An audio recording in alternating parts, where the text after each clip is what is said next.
Picture this. You walk into Zara on a Saturday. You find a jacket, perfect fit, perfect color, exactly what you've been looking for. But you're not sure.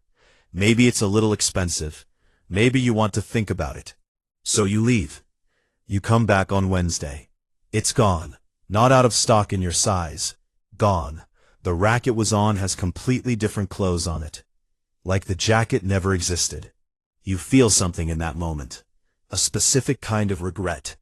Not just I missed a good deal. Something deeper. A sense that you were too slow. That you lost. That feeling, that exact feeling, is not an accident. Zara engineered it. Deliberately, scientifically, profitably. And today we're going to break down exactly how they did it, and why it works so well that Zara's parent company is now worth over 100 billion euros. To understand Zara, you need to understand the man who built it. Amancio Ortega was born in 1936 in a small town in northwestern Spain. His father was a railway worker. His family was poor, genuinely poor.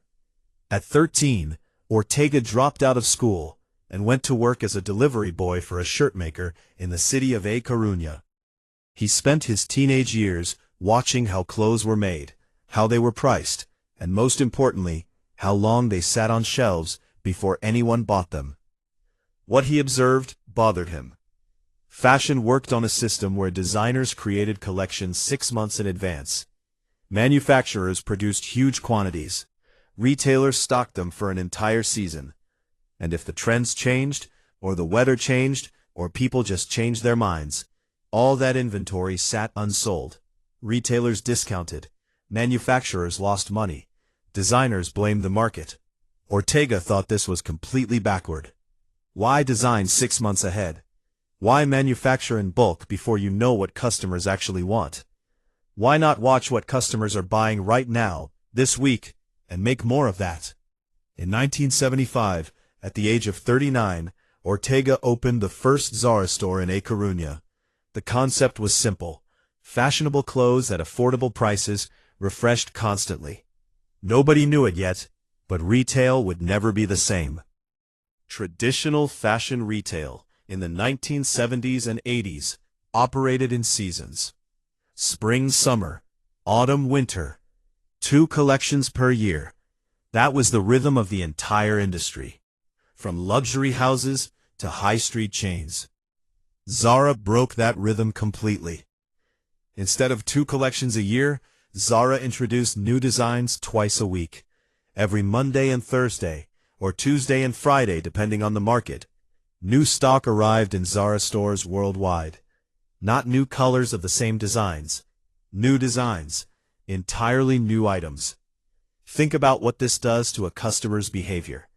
If you know a store changes its stock twice a week, you don't browse it once a month.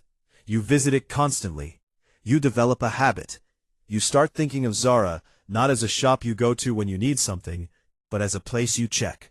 The way you check your phone, the way you check the news. Zara stores globally report average customer visits of 17 times per year. The industry average for comparable retailers is 3 to 4 times. 17 visits versus 4. That's the power of the twice-a-week refresh. And here's how they pull it off. Zara's supply chain is unlike anything else in retail. While most fashion brands manufacture in Asia, China, Bangladesh, Vietnam, Zara makes approximately 50% of its products in Spain and nearby countries like Portugal, Morocco, and Turkey. This costs more per unit, but it means Zara can go from a design idea to a finished garment in a store within 2 to 3 weeks. H&M takes 6 months, Gap takes 9 months, Zara takes 2 weeks. That speed is the weapon, and the FOMO is the ammunition. Now, let's talk about what's actually happening in your brain when you walk into a Zara store. Psychologists call it artificial scarcity. Economists call it manufactured urgency. Zara calls it their business model. Here's how it works. Zara deliberately produces small quantities of each design. A typical fashion retailer might produce 50,000 units of a popular item. Zara produces 8,000 to 10,000. sometimes less. The goal is not to have enough for everyone who wants it. The goal is to run out. Running out serves two purposes. First, it creates the scarcity signal. When something is running low, when there are only two of your size left on the rack, your brain treats it as more valuable. This is basic behavioral economics. Robert Cialdini documented it in his 1984 book, Influence. Scarcity triggers desire. The rarer something appears, the more people want it. Second, and this is the part most people miss, it eliminates what psychologists call the deferral option. When you can always come back and buy something, your brain files it as a low-priority decision. There's no urgency. You defer. And deferred decisions usually become no decisions. But when you know something will be gone, when you've been burned before by coming back and finding it gone, your brain reclassifies the decision as urgent, now or never. The deferral option is removed. Zara has trained an entire generation of shoppers to feel this way. Every time you've walked back into Zara and found something gone, Zara has reinforced one lesson in your subconscious. Hesitation costs you. Act now. The psychology doesn't stop at the product level. Zara's stores are themselves psychological machines, every detail engineered to move you toward a purchase. Let's walk through it. The entrance. Zara stores almost always have a wide, uncluttered entrance with a clearly visible checkout area. This is intentional. Seeing the checkout from the entrance reminds you subconsciously that buying is the expected behavior here. You're not in a museum. You're in a place where transactions happen. The layout. Unlike IKEA, which uses a forced path that takes you through the entire store, Zara uses an open layout with wide aisles. This feels like freedom, but the product placement is deliberate. The newest, most trend-forward items are always near the entrance and the primary sightlines. The basics and staples are further back. By the time you reach them, you've already loaded your brain with desire for the new items. The lighting. Zara stores use warm, slightly dimmed lighting, particularly in fitting rooms. Warm light is universally flattering. You look better in a Zara fitting room than you do in natural light. That's not vanity. That's architecture. The music. Fast tempo, medium to high volume. Studies consistently show that faster music increases purchase pace and reduces the time customers spend deliberating. You make faster decisions in a Zara store than you would in silence. And then, the most powerful mechanism of all, the return desk. Zara's return policy is generous. Easy returns, no questions. This sounds customer-friendly, and it is, but it also means customers come back into the store to make their return. The return desk is never at the entrance.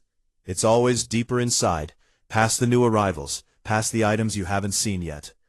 The data Zara has shared publicly.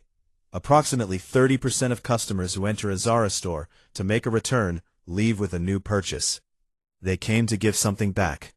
Let's talk about what all of this actually produces financially, because the numbers are extraordinary.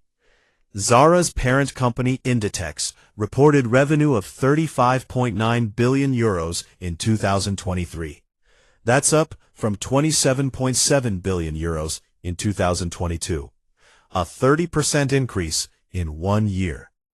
Their gross margin, the percentage of revenue left after subtracting the cost of making the clothes, is approximately 57%. For context, H&M's gross margin is around 53%. Gap's is around 39%.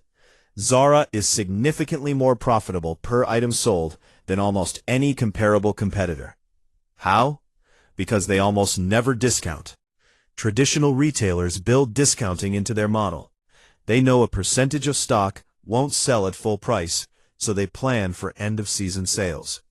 Zara's artificial scarcity model means most items sell at full price before running out. The scarcity creates demand. The demand sustains the price. Zara also spends almost nothing on traditional advertising.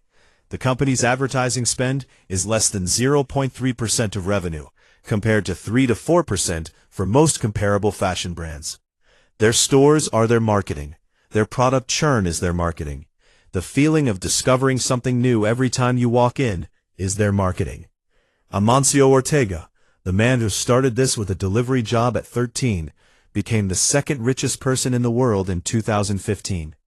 As of 2024, he is worth approximately $100 billion. His daughter Sandra Ortega is one of Spain's wealthiest individuals. All of it built on the science of making you feel like you're about to miss out. Zara didn't succeed because it made better clothes than everyone else. It succeeded because it understood human psychology better than everyone else. The urgency you feel when you see something you like in Zara. The regret when you come back and it's gone. The habit of visiting 17 times a year instead of 4. The decision to buy today instead of thinking about it. All of it engineered, all of it intentional, all of it profitable. That's the 10-minute MBA on Zara. If this gave you one new way of thinking about business, subscribe. Every week we break down one real business story exactly like this. The strategy, the psychology, the numbers, and the